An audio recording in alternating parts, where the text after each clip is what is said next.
Good morning class, this is Shivam and आज का हम 7th चैप्टर स्टार्ट करने जा रहे हैं जिसका नाम है क्यूब एंड क्यूब रूट्स। ठीक है, तो हमने स्क्वायर और स्क्वायर रूट पढ़ा था, वैसे ही कुछ क्यूब और क्यूब रूट भी वैसे ही चलेगा बेसिकली। और स्क्वायर रूट जो था आपका, स्क्वायर रूट को हम 2 मेथड से निकालते हैं, बाय प्राइम फैक्टराइजेशन मेथड और बाय डिवीजन मेथड। लेकिन क्यूब रूट का होगा, ये सिर्फ प्राइम फैक्टराइजेशन मेथड से सोल्व होता है, डिवीजन मेथड इसका नहीं होता है। ठीक है, अब हम क्यूब को समझते हैं। क्यूब बेसिकली हम 3D फिगर को बोलते हैं, जैसे क्यूब हम इसको बोलते हैं जिसके ऑपोजिट फेसेस स्क्वायर के होते हैं और उसके टोटल कितने फेसेस होते हैं, 6 फेसेस आते हैं। ठीक है, और क्यूब का हम फॉर्मूला निकालते हैं तो क्या निकलता है, साइड का क्यूब निकलता है। ठीक है, साइड का क्यूब तो वहीं से उसी से आप ले सकते हैं कि यहाँ पे क्यूब आता है पावर में। ठीक है, तो ये तो अभी क्यूब की छोटी सी बात। अब तो क्यूब का कैसे हम पता लगाते हैं क्या क्यूब है। जैसे मैं क्यूब की बात करूं तो 3 का क्यूब, क्यूब का मतलब होता है 3, क्यूब का मतलब होता है 3 रखना है, पावर में क्या 3। इसका मतलब 3 का क्यूब कितना होता है, 3 का क्यूब 3 मतलब 3 टाइम्स मल्टीप्लाई करना है आपने 3 को ही। ये जो बेस है आपका, ये जो पावर है, आपने बेस को 3 टाइम्स मल्टीप्लाई करना है। इसका मतलब ये होता है 3 टाइम मल्टीप्लाई करने में कितना है, 9 और 3 27। अब क्यूब रूट को कैसे देगा, स्क्वायर रूट कैसे होता है आपका, इस तरह से होता है। और क्यूब रूट भी आपका इसी तरह रहेगा, लेकिन यहाँ पे क्या लिखेंगे आपके बारे में 3। मतलब स्क्वायर रूट में 2 के पेयर बनते हैं, यहाँ पे कितने बनेंगे, 3 के बनेंगे, बाकी चीजें वैसी ही रहेगी। जैसे कि अगर मैं 27 तो यहाँ से क्या निकालता हूँ बेटा, क्यूब रूट निकालता हूँ, क्यूब रूट बोल रहा हूँ, क्यूब रूट है ऐसे। ठीक है, सो क्या निकलेगा, क्या निकलेगा सर, क्यूब रूट। देख लीजिए, इसका क्यूब रूट क्या निकलेगा। इसका आप ऐसे लिखना चाहे लिख सकते हैं, नहीं लिखना चाहे तो सीधे भी कर सकते हैं कि देखो 27 के प्राइम फैक्टर से निकाले तो क्या आएगा, 3 9 27 और 3 3 9 और 3 1 3 में क्या आ गया, 3 मल्टीप्लाई बाय 3 मल्टीप्लाई बाय 3। अब मैंने कहा 3 का पेयर बनता है, 3 का पेयर बनेगा तो 1 3 आएगा। ठीक है, तो 27 का क्यूब रूट कितना आ गया बेटा, 3 आ गया। ये होगा क्यूब और ये हो गया क्यूब रूट। ये क्या हो गया आपका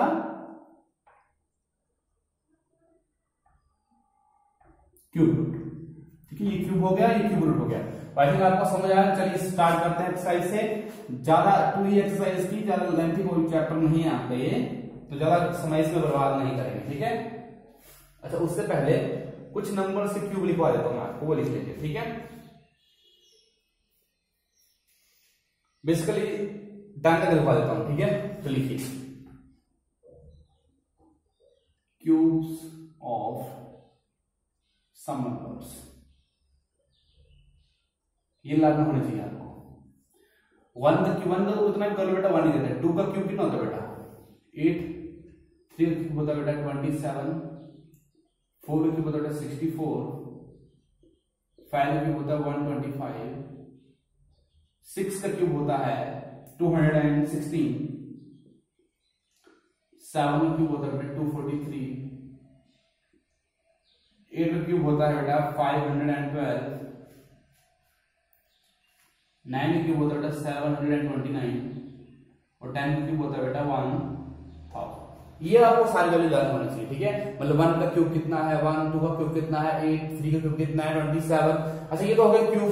अब आप इसके नेक्स्ट लिख लेंगे कि some cube roots, cube roots of some number. तो क्यूब रूट्स को उल्टा कर देंगे। 1 का क्यूब कितना होता है 1, और 8 का क्यूब कितना होता है, क्यूब रूट कितना होता है 2, 27 का क्यूब रूट कितना होता है 3, 64 क्यूब रूट कितना होता है बेटा 4, 125 का क्यूब रूट कितना होता है बेटा 5, 260 का क्यूब रूट कितना होता है बेटा 6, 243 का क्यूब रूट कितना होता है बेटा 7, 512 का क्यूब रूट कितना होता है, यहाँ पे 3 लिखना है आपने। ठीक है, ज्यादा बड़ा नहीं है, छोटा सा लिखना है, इतना बड़ा नहीं, छोटा सा 3 ऐसे। 8, 7 to 9 का क्यूब रूट कितना होता है बेटा, अगर आप ये आपको ये मालूम है तो आपको बहुत हेल्प मिलेगी क्वेश्चन में। ठीक है, और 1000 का क्यूब कितना होता है बेटा 10। तो ये तो कुछ इंट्रोडक्शन पार्ट। अब चलते हैं एक्सरसाइज की तरफ, एक्सरसाइज 7.1। तो फर्स्ट क्वेश्चन बोला हुआ है आपको बाय प्राइम फैक्टराइजेशन मेथड आपको क्या निकालना है बेटा, आपको क्या निकालने हैं, क्यूब रूट निकालना है। निकालना है आपको क्यूब रूट निकालना।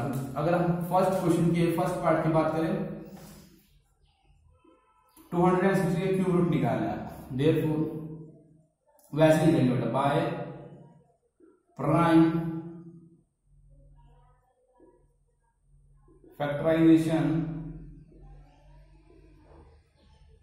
Method like this. अब देखो हमने अभी किया 216 का क्यूब रूट कितना होता है 6, उसका आंसर कितना आएगा 6। मतलब आप यहां से सिर्फ ये याद रखो कि आपका आंसर सही आया हुआ है गलत आया हुआ है।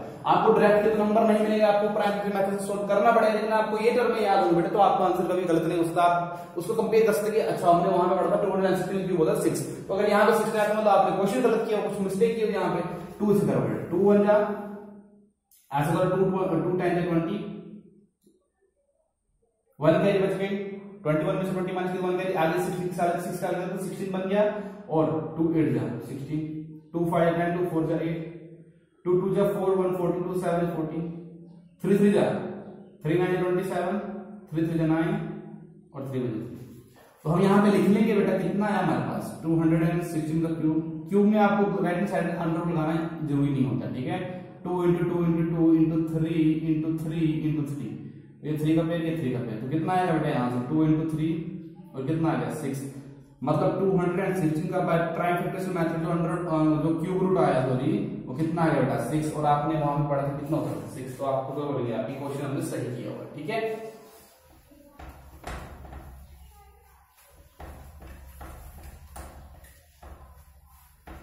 तो इसी तरह से बाकी पार्ट डिस्कस कर लेंगे।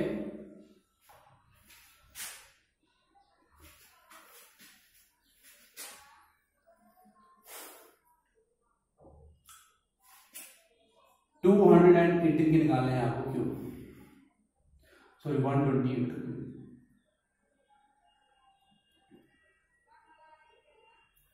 ठीक है। अब यहां पे एक चीज और लिख लेना आपने, यहां पूछा कौन सा परफेक्ट क्यूब है कौन सा नहीं, तो ये परफेक्ट क्यूब था 216 तो हम लिखेंगे यहां पे this is a perfect cube, जिसका परफेक्ट क्यूब एग्जिस्ट करता है, ठीक है। और जिनका 6 जैसे एक डिजिट में नहीं आएगा या पेयर नहीं बनेगा वो क्या होंगे परफेक्ट नहीं होंगे। इसके 128 आ रहा है उसके निकाल लेते हैं बाय PFM को बाय प्राइम मेथड 2 6 जा 4 जा 2 3 जा 2 2 जा 2 1 जा 6 जा 2 8 जा 2 4 जा 2 2 जा और 2 1 जा, ठीक है। अब ये तो आपकी कैलकुलेशन फास्ट होनी चाहिए बेटा, ठीक है। तो देख लीजिए क्या आ जाएगा यहाँ पे 2 into 2 फैक्टर सभी को लिख लीजिए 4 2 है इतने 5 6 7 है 1 2 3 4 5 6 7 देखो एक पेयर बन रहा है दूसरा पेयर बन रहा है 1 2 बच जा रहा है, तो मतलब ये परफेक्ट क्यूब इसका परफेक्ट जो क्यूब है वो एग्जिस्ट नहीं करता है इस नंबर का 128 का। तो हम यहाँ पे लिखेंगे कि यहाँ पे माना गया देखो बेटा ये 2 हमारे पास क्या 2 का पेयर एक ऐसे ही बच जा रहा है हमारे पास, ठीक है। तो हम इसको पूरा निकाल लेंगे तो उसका पूरा क्या निकलेगा बेटा देखो छोटा सा 128 यहां से एक 2 आया 2 मल्टीप्लाई वहां से 2 आया और एक रह जाएगा हमारा अंडर रूट के नीचे इस तरह से, तो कितना आएगा आपके पास 2 2 4 अंडर रूट 2। तो ये जब अंडर रूट वाली वैल्यू है ये मतलब परफेक्ट क्यूब नहीं है इसका, तो हम बोलेंगे this is not a perfect cube, यानी कि 128 is not a perfect cube, ठीक है। किसी नंबर का परफेक्ट क्यूब ये नहीं है। थर्ड पार्ट देखिए बेटा 1000 अभी ये 10 का क्यूब होता है 1000 निकालना बहुत इजी है बाय PFM 2 5 जा 0 0 2 2 जा 10 जा 5 0 हाफ करके चलना है, ठीक है। इसका हाफ हो जाएगा 125 से 5 से कटेगा 25 5 5 जा 5 बन जा 2 into 2 into 2 into 5 into 5 into 5 तो एक पेयर 3 का 2 का पेयर बनेगा 3 3 का पेयर बनेगा 2 के 3 पेयर बनेगा एक ही सेम नंबर के बने चाहिए पेयर, ठीक है। 5 के भी 3 बनेगा तो यहाँ से एक 2 आया बेटा यहाँ से 5 आया तो कितना बन गया 10 बन गया। तो ये तो हमने पढ़ा है कि 1000 का परफेक्ट क्यूब कितना होता है बेटा 10 बन गया, तो हम क्या लिखेंगे यहाँ पे 1000 इज अ परफेक्ट क्यूब। किसी नंबर का है बेटा परफेक्ट क्यूब है 10 का परफेक्ट 10 10 का क्यूब 1000 10 का परफेक्ट क्यूब हुआ 1000।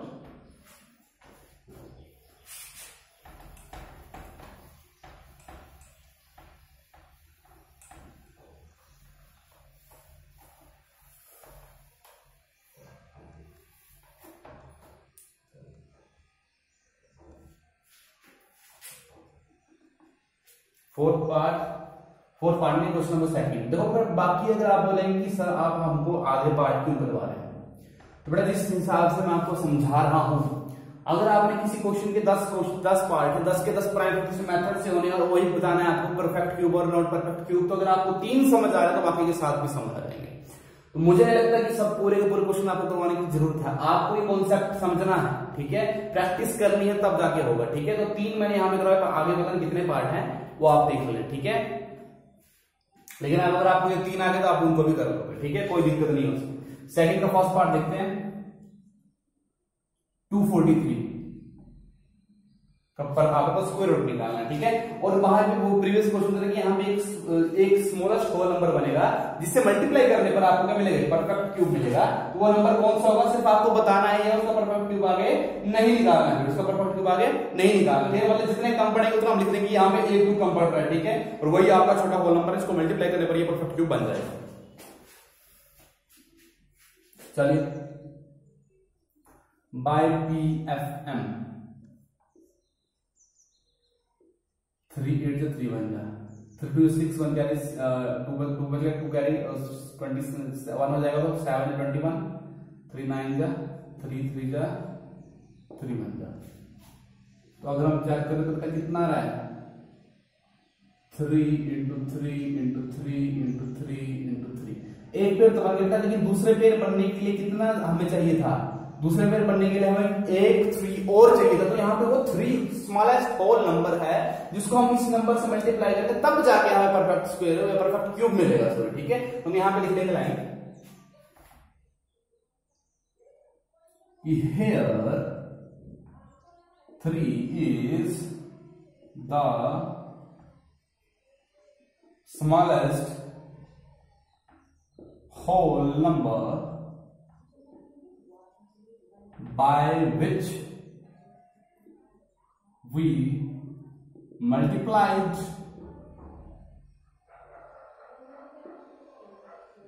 to get a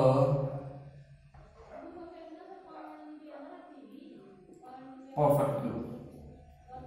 आपसे इतना ही पूछा, आपसे यही पूछा कि आगे फिर से उसका परफेक्ट क्यूब निकालना है, तो जैसे अगर उस क्वेश्चन की तरह करेंगे, आपने याद करना, मैं समझा रहा हूं आगे।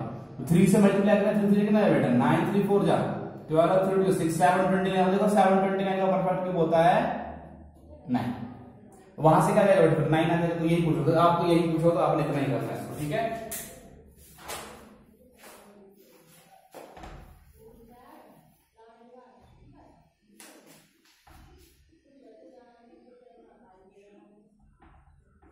टू 256 का क्यूब, ठीक है, 256 का क्यूब, ठीक है, ये निकालना हमने, जो कि आपका 16 का स्क्वायर होता है, ठीक है। तो कर लेंगे यहाँ पे बाय PFM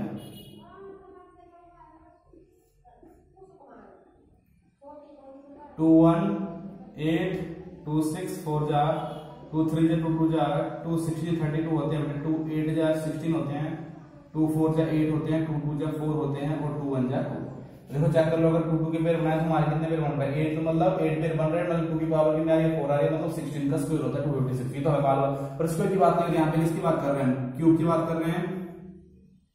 चलिए तो 2 × 2 × 2 × 2 × 2 × 2 × 2 1 2 3 4 5 6 7 8 1 2 3 4 5 6 7, और ये हो गया 8। एक पेयर पूरा बन गया बेटा, दूसरे पूरा बन गया, लेकिन तीसरे के लिए फिर से क्या पड़ गया, एक कम क्या पड़ गया, 2 कम पड़ गया, तो वो 2 जो है आपका स्मॉलेस्ट होल नंबर। हम यहाँ पे लिख लेंगे हियर, यहाँ पे सेम ये लाइन लिखो, ऊपर वाली जो लाइन है इसको लिख लो, here 2 is the smallest whole number by which we multiply to get a perfect cube। इसके नेक्स्ट, ठीक है, ये हो गया क्वेश्चन। यहाँ पे here 2 is the smallest, इसके आगे ये line, smallest whole number by which we multiply to get a perfect cube।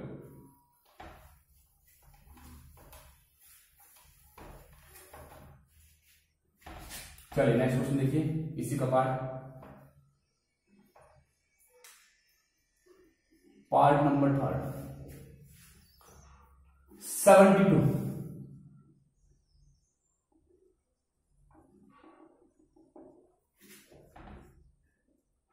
2 3 6 1 capital 2 seat वाला, 2 1 2 1 कैपिटल 16 8 जा 2 9 जा 3 3 जा 3 1 जा। 2 इंटू 2 इंटू 2 इंटू 3 इंटू 3। बेटा 2 के फिर तो पूरे बन रहे हैं, 3 का फिर से एक कम बढ़ रही है वैल्यू, ठीक है। पढ़ रहे हैं काम, ये जरूरी बनाना आपको ऐसा लिखना कि यहाँ पे एक वैल्यू कम बढ़ रहा है, 3 कम बढ़ रहा है। तो here 3 is the smallest number by which we multiply to get the power of cube. हो गया क्वेश्चन। अगर हम फोर्थ पॉइंट की बात करें तो फोर्थ पॉइंट क्या है आपके पास? फोर्थ पॉइंट है ही नहीं। नेक्स्ट क्वेश्चन चलते हैं इसके, next question number third, first point. अब वहां पे आपको सेम क्वेश्चन है, आपको प्राइम फैक्टर मेथड से आपको क्या निकालना है? फैक्टर निकालना, और आपको फोर छोटा होल नंबर बताना जिसको डिवाइड करने पर, एक मल्टीप्लाई केस था, एक डिवाइडिंग केस, उसको मल्टीप्लाई करने पर आपको परफेक्ट क्यूब मिली, ठीक है। तो अब की बात इसको डिवाइड करने पर, तो यहाँ पे मल्टीप्लाई तो वहां हो जाएगा, डिवाइड हो जाएगा, सिंपल सी बात है।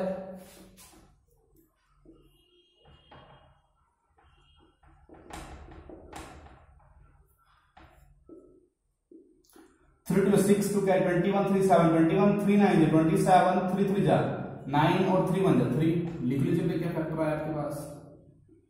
3 इंटू 3 इंटू 3 इंटू 3, मतलब एक 3 का 3 का पेयर बन गया, एक 3 अकेला रह गया, एक 3 करेंगे बेटा अकेला। तो अब की बात देखो यहाँ पे जो अकेला रहा है, ठीक है, तो ये जो अकेला रहा है ऐसा नहीं कर रहा है कि कितने कम पड़ रहे हैं। अब ये जो 3 अकेला रहा है ये एक 3 है, अब यहाँ पे वो 3 छोटा नंबर, तो हम लिख लेंगे यहाँ पे लाइन लिख लेना आपने ऊपर से। Here 3 is the smallest whole number by which we divide to get the perfect cube। देखो डिवाइड का मतलब आप क्या देखो यहाँ पे मैं बताता हूँ। इसके नेक्स्ट आप ये 3 the smallest whole number by which we divide to get the perfect cube। आपसे इतना ही पूछा गया है। अब देखो 3 से क्या मतलब है मेरा? 3 से डिवाइड करूंगा 81 को, तो कर लीजिए डिवाइड 3 से 81 को, 3 2 जा और 3 7 2। अब 27 जो है 27 आपको मालूम है किसका परफेक्ट क्यूब होता है? 3 का। आगे समझ क्वेश्चन, तो क्वेश्चन यही है, ठीक है, घुमा फिरा के पूछ रहा है, बाकी कुछ नहीं चीजें वही बार बार वही चीजें पढ़ रहे हैं हम, बस यहाँ पे 3 के पेयर बन रहे हैं, वहां 2 के बन रहे हैं स्क्वायर रूट में। तो बहुत सिंपल सा चैप्टर है, ठीक है। कई बार यहाँ से क्वेश्चन पूछा भी नहीं जाता है, ठीक है, तो कोई दिक्कत वाली बात नहीं है। पूछा भी जाएगा तो प्राइम फैक्टर मेथड से पूछेगा कि निकालो क्यूब निकालो, इसका परफेक्ट क्यूब निकालो या इसका परफेक्ट स्क्वायर निकालो, ठीक है। ये डिवीजन मेथड से आता है। ये तो आपको स्क्वायर रूट निकालने वाला क्वेश्चन आएगा प्राइम फैक्टर मेथड से, डिवीजन मेथड से तो क्यूब रूट निकालने, आपको क्यूब रूट निकालने का क्वेश्चन आएगा, ठीक है, बाय प्राइम फैक्टर मेथड से। और डिवाइड और मल्टीप्लाई वाले तो कम ही आते हैं।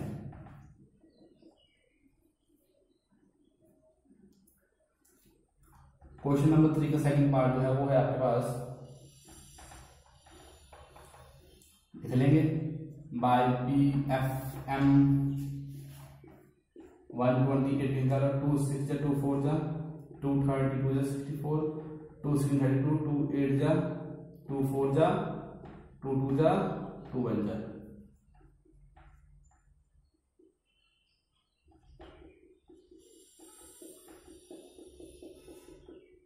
1 पेयर बन जाएगा, 2 पेयर बन जाएगा, देखो बेटा 1 पेयर 2 पेयर और एक 2 सिंगल हो जाएगा। तो ये जो 2 है ये स्मॉलेस्ट नंबर, मतलब और ये लाइन इसके नेक्स्ट हियर 2 इज द, इसके next here 2 is the smallest number by which we divide to get a perfect cube. और क्वेश्चन नंबर इसका सेकंड पार्ट था, ये थर्ड का सेकंड पार्ट था।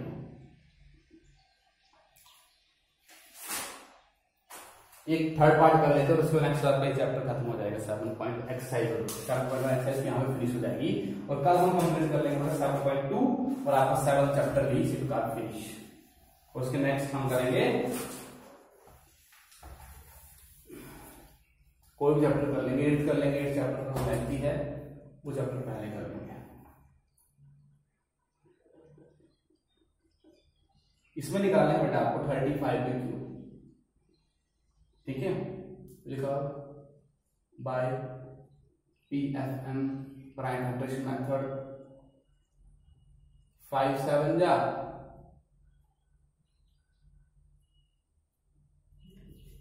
3 से कट जाएगा 35 है 135 सॉरी तुम बोलो 3 से 3 4 8 वाला बन गया 53 5 50 350 जो 14 5 होता है 3 5 15 होते हैं और 5 1 होते हैं 5।